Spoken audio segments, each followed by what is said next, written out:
taubatmu diterima atau tidak, itu sebenarnya awalnya dari Allah. Keinginanmu untuk bertaubat, itu awalnya adalah keinginannya Allah, bukan keinginan. Itu yang bikin kadang-kadang ya kamu habis sholat sih tiap hari astagfirullahaladzim. Tapi ya keluar masjid ya kembali lagi ke atas. Itu karena memang Allah belum menghendaki kamu tobat beneran. Jadi tobat itu sejenis hidayah, katanya Robi'ah. Jadi kalau Allah membukakan pintu taubat, kalian akan tergerak untuk bertobat. Maka bersyukurlah kalian kalau kamu tergerak untuk bertaubat. Berarti Allah sedang peduli sama kalian. Kalau Allah tidak menghendaki, ya kamu tidak akan memasuki pintu taubat itu. Mungkin kamu merasa benar terus, merasa baik terus. Itu berarti Allah sedang tidak mau kalian mendapatkan ampunannya memasuki pintu taubat. Jadi ada orang tanya pada Robi'ah, Robi'ah, kira-kira aku ini kan maksiatnya banyak. Kalau aku tobat, diampuni tidak oleh Allah? Katanya Robi'ah, kebalik. Kalau Allah berkenan membukakan pintu taubat, aku akan taubat diampuni. Tapi kalau Allah nggak membukakan pintu taubat, Allah nggak akan mengampuni. Jadi taubat itu pasti diterima, Allah Maha Pengampun. Tapi untuk melahirkan kesadaran saya ingin tobat, itu kuncinya lagi-lagi di Allah. Bukan dalam diri kalian. Maka bersyukurlah yang tergerak dan sadar untuk bertobat. Berarti Allah masih sayang kepada kalian. Jadi ada kan orang yang dan ya wis jelas bolak-balik salah, tapi kok merasa benar terus. Berarti memang Allah belum membukakan pintu taubat. Membukakan pintu taubat itu bukan kamu yang mengetuk pintu terus Allah yang buka pintu. Tapi Allah yang menggerakkan hatimu untuk mengetuk pintu. Jadi jawabannya Robi'ah, nah, pertanyaanmu salah. Jadi bukan kalau aku bertobat apa Allah menerima. Kalau Allah mengizinkanmu bertobat, maka kamu akan tobat dan pasti Allah menerima. Jadi taubat itu pertama-tama hidayah Allah. Maka mintalah Allah hidayah biar kamu bertobat beneran. Selama ini kan kita tobatnya masih kadang iya, kadang tidak. Kalau waktunya sadar, istighfar sampai nangis-nangis. Tapi kalau waktu kumat, ya kembali lagi ke asalnya. Nah itu namanya masih belum serius. Kalau pas kepepet, Pak nanti tobat lagi kan hilang Pak. Ya berarti memang belum tobat. Allah belum menggerakkan hatimu untuk tobat. Jadi syaratnya untuk bisa mencintai ya memang membersihkan diri. Jalur pertama tobat. Jalur kedua apa? Ridho. Ridho kayak tadi ya. Ridho itu bukan kamu minta Allah meridhoi. Kalau ini kebalikannya tobat.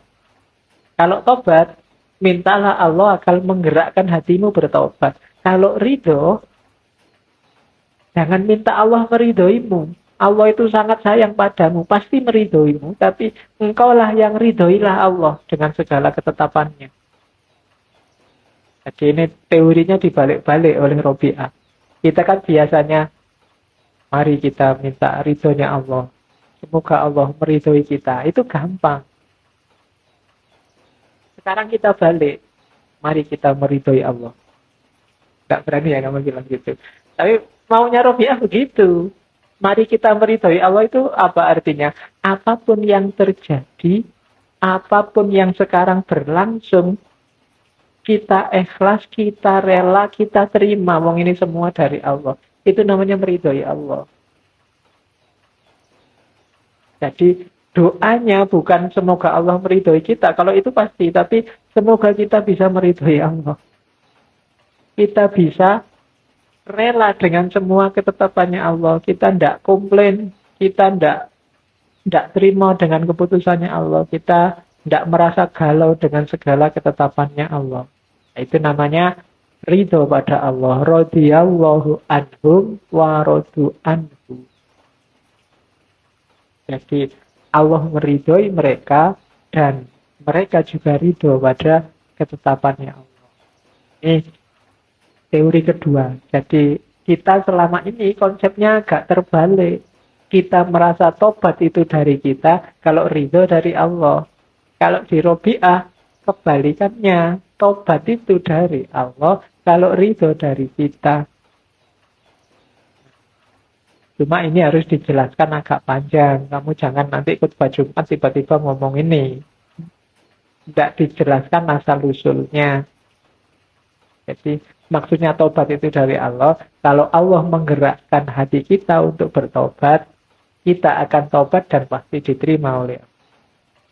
Kita meridai Allah itu berarti kita rela dengan semua ketetapannya Allah tanpa komplain, tanpa mengeluh. Terus.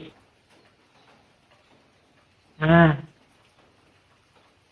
manusia katanya Robi'ah, kenapa sih harus masuk ke Allah lewat cinta? Karena hanya lewat jalur cintalah kita bisa membuka hijab yang merintangi kita sama Allah.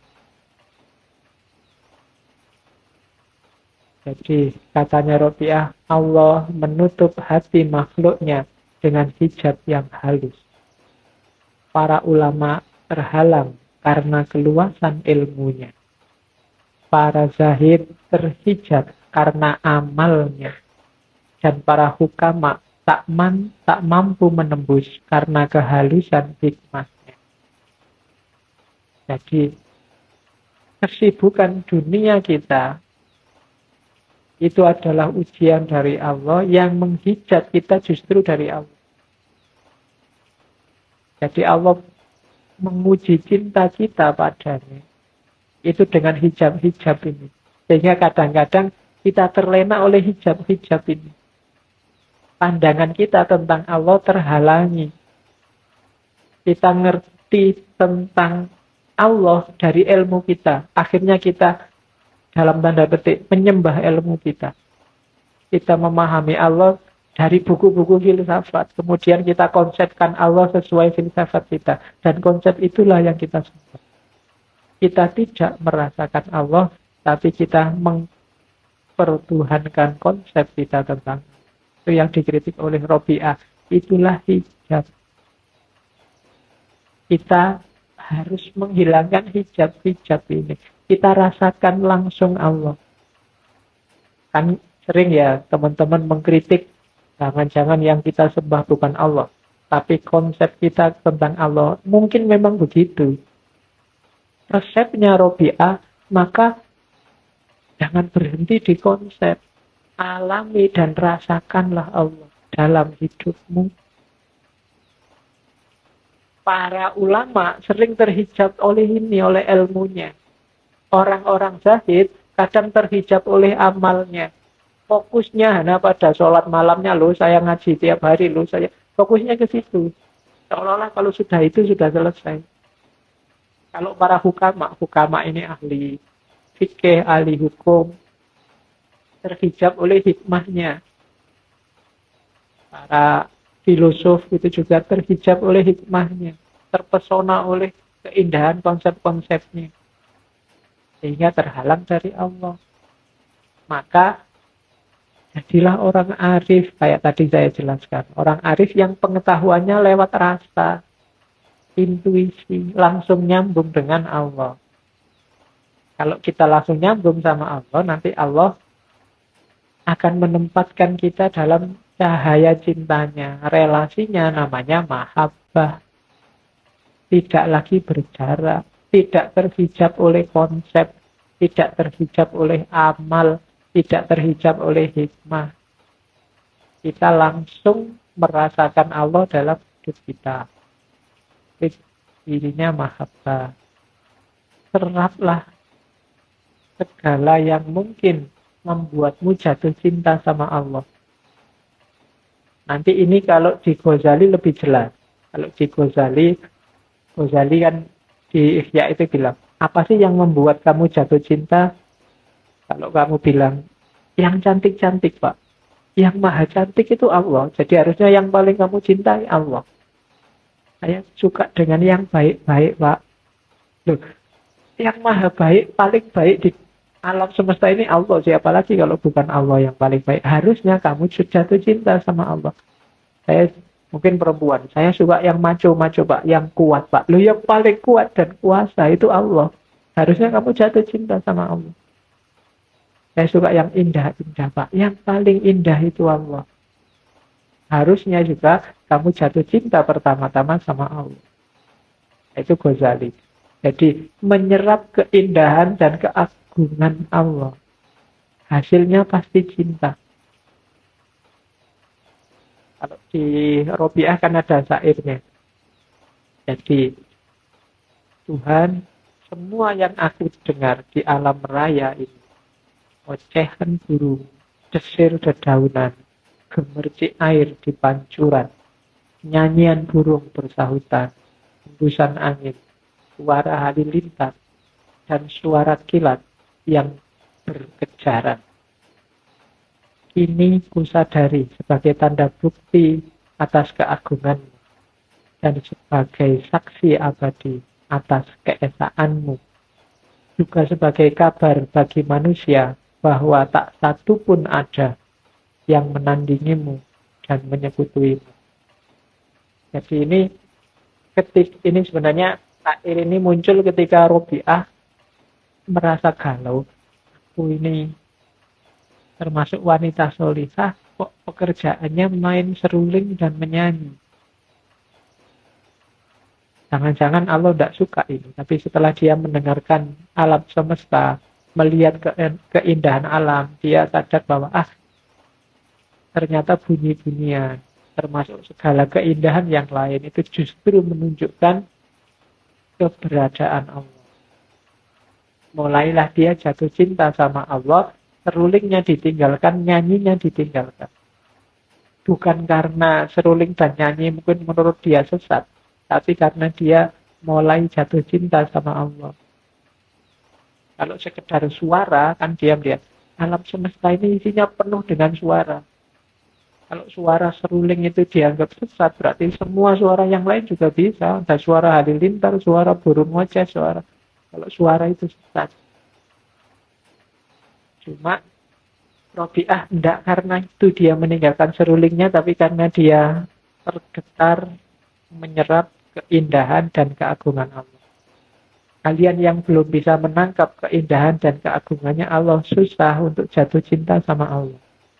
Tadi saya bilang, yang paling baik kan Allah, yang paling indah kan Allah. Tapi kan karena pikiran kita selama ini terbiasa indah dan baik itu yang fisik dan materi, untuk jatuh cinta pada Allah yang tidak fisik dan materi itu agak susah. Kamu lebih suka jejer artis yang seksi, yang wow, daripada Allah yang susah membayangkan bentuknya, yang karena kamu terbiasa materi. Harusnya kalau kita sejak kecil tidak dibiasakan hanya menyerap yang materi-materi, kita lebih mudah untuk mengagumi kuasa Allah dan jatuh cinta sama Allah. Ya mulai latihan. Kalau di sufi kan ada latihan melihat kehadiran Allah dalam segala sesuatu. Fokusku sekarang hanya Allah saja. Sudah cukup bagiku Allah. Jadi Robiah saat itu berceramah, saudara-saudaraku, kholwat merupakan ketenangan dan kebahagiaan. Aku ini merasa puncak, merasa bahagia luar biasa dalam kholwat. Mohon maaf, sudah tidak menerima lowongan suami lagi. Iya. Jadi aku sudah asik sama Allah. Katanya Robiah, kekasihku selalu di hadapanku. Tak mungkin aku mendapat penggantinya. Aku sudah ngerti benar indahnya, dahsyatnya kekasihku yang satu itu. Jadi aku tidak akan nyari lagi. Bahkan katanya Robiah, cintanya pada makhluk itu cobaan bagiku. Ini namanya cemburu. Bahwa kekasihku itu milikku saja, tidak usah mengasihi yang lain. Tapi Dia ini sangat maha penyayang, maha pengasih. Maka itu cobaan bagiku. Dialah tujuan hidupku. Nah, oh hati yang ikhlas, oh tumpuan harapan, berilah jalan untuk meredam keresahan. Oh Tuhan, sumber bahagia dan kehidupan, kepadamu saja kuserahkan hidup dan keinginan. Kupusatkan seluruh jiwa ragaku demi mencari ridhomu. Jadi, nggak punya suami aku nggak gelisah, nggak punya apa-apa aku nggak galau. Yang bikin aku galau cuma satu, ridhomu. Kamu ridho nggak ya padaku? Apakah harapanku akan terwujud? Jadi satu-satunya yang difokusi oleh Robiah itu hanya Allah ini kira-kira ridho nggak kalau aku gini. Jadi bukan lagi urusan suami, bukan lagi urusan kekayaan.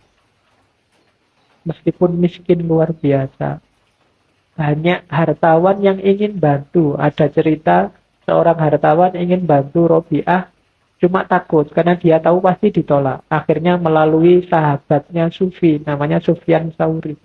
Pak Sufyan, tolong saya ingin bantu Robiah, cuma Robiah ini mesti tidak mau. Kok sampean yang ngomong? Sufyan Tsauri, ya sudah coba tak bantu. Bilang, Mbak Yu Robiah ini loh. Saya kesini sebelum Sufyan Tsauri ngomong, ada apa sih? Apakah ada yang mau ngasih bantuan aku? Ya, ada hartawan itu yang mau ngasih bantuan sampean. Kan kelihatannya sampean hidupnya kok susah gitu. Jawabannya Robiah tidak jawab. Ini aja deh. Kamu ngerti toh kira-kira aku jawab apa? Iya sih. Ya sudah. Jadi akhirnya nggak jadi sudah. Nggak jadi dibantu. Oke, jadi ada cerita lagi satu ketika Robiah ini punya puasa. Dia merasa nanti maghrib buka puasa, aku masih punya bawang satu untuk buka puasa. Jadi buka puasanya pakai bawang. Begitu maghrib mau buka puasa ke dapur, loh bawangnya kok enggak ada. Ya sudahlah pakai air aja. Tiba-tiba ada burung lewat jatuh, bawa bawang satu dijatuhkan di depan Robiah. Robiah lihat bawang itu, kan enggak usah, nanti tipuan, nanti aku jadi manja. Pingin nopo-nopo langsung datang. Kalau kamu kan senang. Saya kan tiba-tiba datang. Tapi kalau Robiah enggak. Kalau diginiin terus sama Allah, nanti jangan-jangan aku manja. Enggak usah tak ambil bawangnya. Cukup dengan air saja. Itu Robiah. Ya, jangan disamakan jiwanya kayak kalian. Tapi pelan-pelan bisa ditiru. Oke. Ini juga ada satu cerita satu ketika Robiah ini jatuh. Tangannya patah. Dan ya lama tidak sembuh-sembuh terus dia baca syair. Bukan mengeluhkan patahnya tangan. Ya Tuhan, lenganku telah patah. Aku merasa penderitaan yang hebat atas segala yang telah menimpaku. Aku akan menghadapi segala penderitaan itu dengan sabar. Tidak masalah. Namun aku masih bertanya-tanya dan mencari jawabannya. Apakah engkau ridho akan aku, ya Allah? Oh Tuhan, inilah yang selalu mengganggu langit pikiranku. Tanganku patah nggak masalah, aku sengsara nggak masalah. Aku masih pengen tahu kamu itu ridho padaku enggak, ya Allah? Aku gini ini loh. Itu Robiah. Jadi dia tidak galau oleh apapun. Sumpah kayak apapun hidupnya, diculik, diperbudak orang, tidak masalah. Dia cuma, ini Allah ridho enggak ya kira-kira kalau aku gini ini. Bisa kamu tiru kalau sedang ngapain, sumpah. Tidak apa-apa lah kayak gini, tapi Allah ridho enggak? Dalam hal apa saja. Itu yang selalu ditanyakan Robiah. Terus setiap malam, ketika malam mau datang, biasanya syair ini dia. Wahai Tuhanku, tenggelamkanlah aku dalam mencintaimu. Sehingga sehingga aku tidak lagi membuangkanmu. Ya Robbi, bintang di langit telah gemerlapan. Mata telah bertiduran. pintu-pintu istana telah terkunci, dan setiap pecinta telah menyendiri dengan yang dicintainya. Namun inilah aku berada di hadiratmu. Jadi sebelum memulai aktivitas malam hari, asik sama Allah biasanya ini. Ya Allah, bintang sudah muncul, bulan sudah muncul, pintu-pintu telah tertutup, para pecinta sudah sama pasangannya sendiri-sendiri, dan inilah aku di depan pintumu. Jadi, Robiah yang datang apel sama Allah tiap malam. Waktu semua orang tidur. Dan ini dilakukan setiap malam. Jadi, asik sama Allah, biar aja yang lain sama yang dicintainya masing-masing. Biar aja semua pintu tertutup. Pokoknya hanya engkau yang aku inginkan, yang aku rindukan. Setelah semalaman begitu, terus pagi. Pagi hari, syair ini yang dia baca. Tuhanku, malam telah berlalu, dan siang segera menampakkan diri. Aku gelisah, apakah amalanku engkau terima hingga aku merasa bahagia, ataukah engkau tolak sehingga aku merasa gelisah. Demi kemahakuasaanmu, inilah yang akan aku lakukan selama engkau memberi aku hidup. Sekiranya engkau usir aku dari depan pintumu, aku tak akan pergi, karena cintamu telah memenuhi hatiku. Jadi kalau pagi, dia bermunajat sama Allah, ya Allah, malam sudah selesai, sekarang siang telah datang.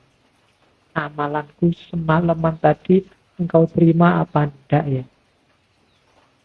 Tapi aku akan selalu begini, aku akan selalu di depan pintumu. Kamu bukakan pintu apa enggak, aku akan ada di sini. Kamu sambut atau tidak, aku akan ada di sini.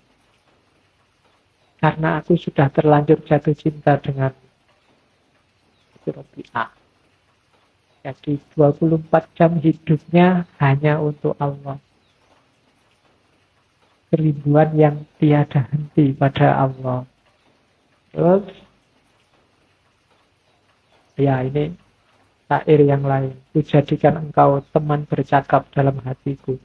Tubuh kasarku biar bercakap dengan yang duduk. Bisinku biar bercengkrama dengan handai tolangku. Isi hatiku hanya tetap engkau sendiri. Ya, biar aja fisikku ketemu orang lain ngobrol. Jasadku ketemu tetangga-tetangga, ketemu sanak saudara. Tapi hatiku tidak akan kemana-mana, hanya bersama. Nah, itu Robiah. Terus, wah hatiku, hanya engkaulah yang kukasihi. Ampunilah para pendosa yang datang ke hadiratmu. Dia tidak mendoakan dirinya. Mendoakan selain dirinya. Kalau ada orang berdosa datang kepadamu, ampuni saja. Tapi aku tidak akan mohon ampun. Karena engkaulah harapanku, kebahagiaan dan kesenanganku. Hatiku telah enggan mencintai selain dari dirimu.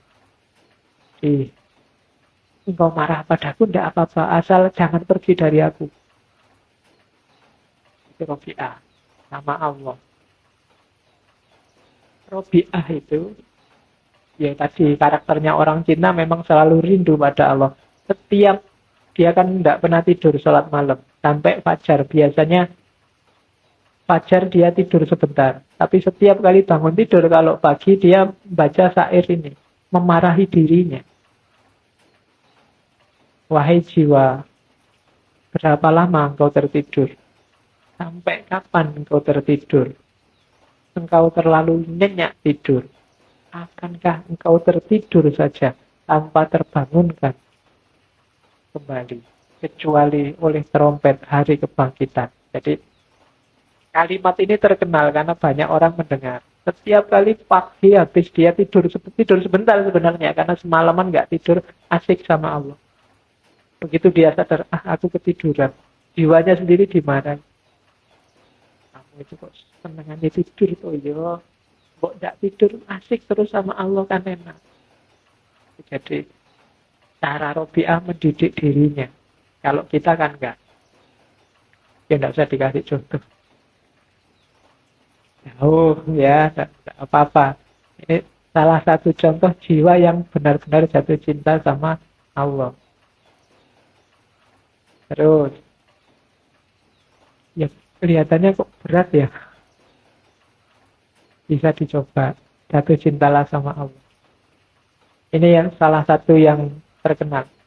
Ya Allah, apapun yang akan engkau karuniakan padaku di dunia ini, berikan pada musuh-musuhmu. Kasih pada orang kafir, orang murtad, orang kurang ajar. Kasih ke mereka. Yang mau kamu kasihkan padaku di dunia. Dan apapun yang engkau karuniakan padaku di akhirat, kasih pada sahabat-sahabatmu. Kasih pada para ulama, para wali, orang-orang soleh yang kau cintai. Aku tidak butuh apa-apa. Karena engkau sendiri cukuplah bagiku. Oke, jadi Allah saja yang kuinginkan. Cukup pahala-pahala kasih pada orang yang kau cintai, ya Allah, pada sahabat-sahabatmu.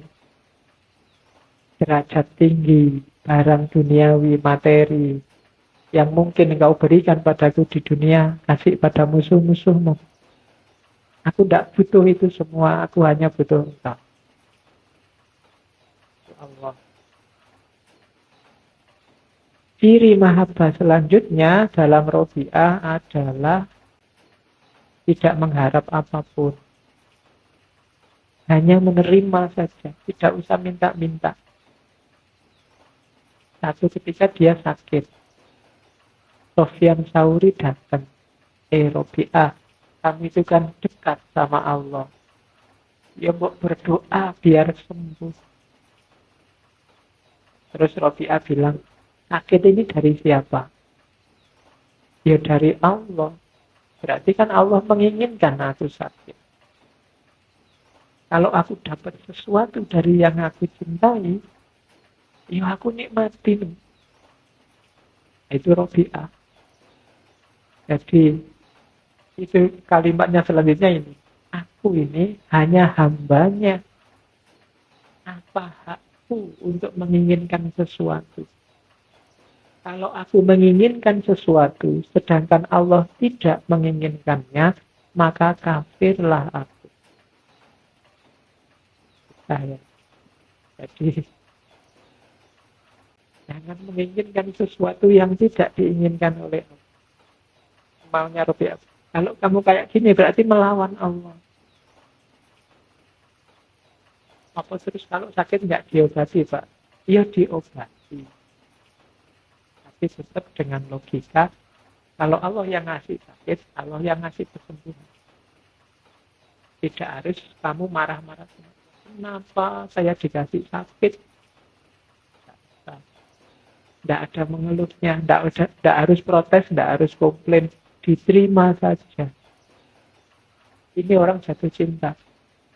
Kayak kamu sama pacarmu, waktu ulang tahun, tiba-tiba kamu disiram sama telur. Kan? Kamu kan nggak komplain. Kenapa? Kamu cinta. Tapi bukan berarti telurnya terus nggak dihapus-hapus sampai sore.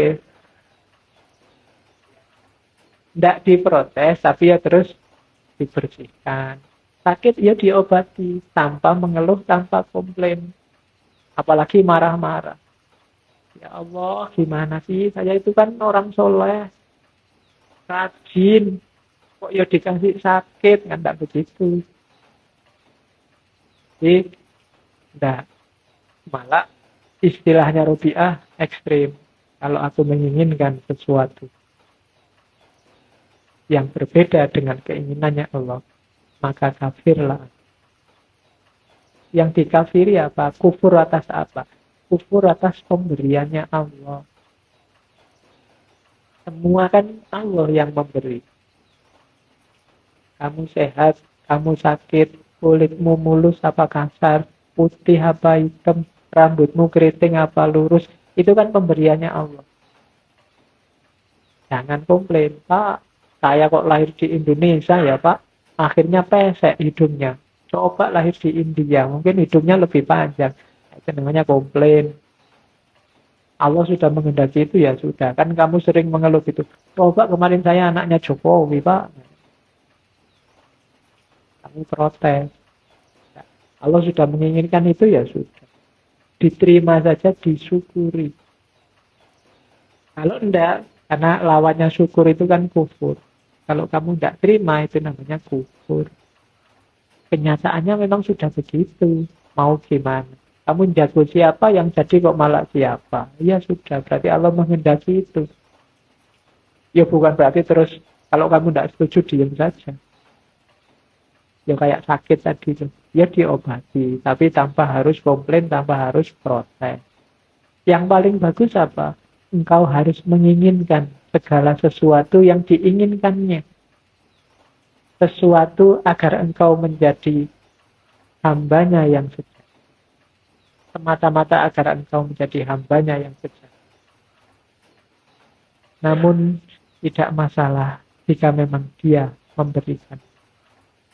Berobat kok masih tidak sembuh, ya sudah. Karena yang memberikan kesembuhan juga Allah. Sebagaimana Allah memberikan sakit. Jadi logika utama seorang pecinta hanya satu, cukup yang dicintai saja. Kalau cinta pada Allah berarti ya cukup Allah saja. Tidak masalah. Kehilangan apapun tidak masalah. Asal tidak kehilangan Allah. Jadi ada musibah, ada kemalangan apapun dalam hidupmu, terimalah. Satu yang kamu jangan sampai hilang, Allahnya. Kehilangan segalanya tidak masalah, asal jangan kehilangan Allah. Kehilangan hak pilih, kehilangan suara, kehilangan apapun tidak masalah, asal jangan kehilangan Allah. Sekarang banyak yang kebalik. Kehilangan Allah tidak apa-apa, asal jabatannya tidak hilang. Asal pangkatnya tidak hilang, asal kekayaannya tidak hilang.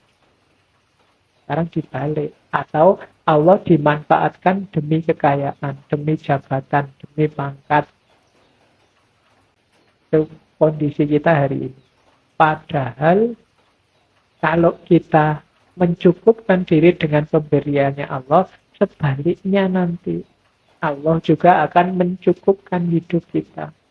Mencukupkan itu bukan berarti terus kamu jadi kaya, tapi apa kondisi batinmu, lingkungan sekelilingmu, itu membuatmu merasa nyaman, Pak. Mungkin kamu kaya luar biasa, tapi kalau Allah bikin kamu nggak cukup, ya kamu masih meluap-luap ambisi, nafsu, hasratmu, bikin kamu nggak tenang. Tapi mungkin kamu tidak punya apa-apa, tapi kamu puas. Nah, itu yang susah dicari.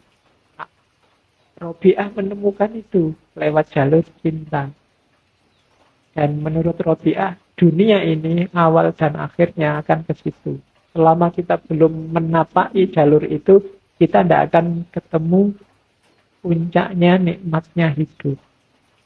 Nikmatnya hidup ada di situ. Makanya di antara kalimatnya dia menyebut biar waktu yang akan membuktikan bahwa tiap langkah yang telah dipijakkan, tiap tetesan keringat dan darah yang telah dialirkan, tiap jiwa yang telah melayang akan sampai pada satu keadaan di mana keadilan adalah nadinya, kesejahteraan adalah nafasnya, kebijaksanaan adalah sifatnya, dan ridho sang kholik adalah tujuannya. Semua ini terwujud, jalurnya adalah mahabbah. Nanti waktu yang akan membuktikan. Dengan mahabbah, semua kecapean, keringat yang menetes, darah yang mengalir, langkah yang dipijakkan akan membuahkan keadilan, kesejahteraan, kebijaksanaan, dan ridho dari Allah. Di luar jalur itu, kita tidak akan ketemu kebijaksanaan, kita tidak akan ketemu keadilan, kita tidak akan ketemu kesejahteraan. Maka Rabi'ah menyarankan jangan lupa makan.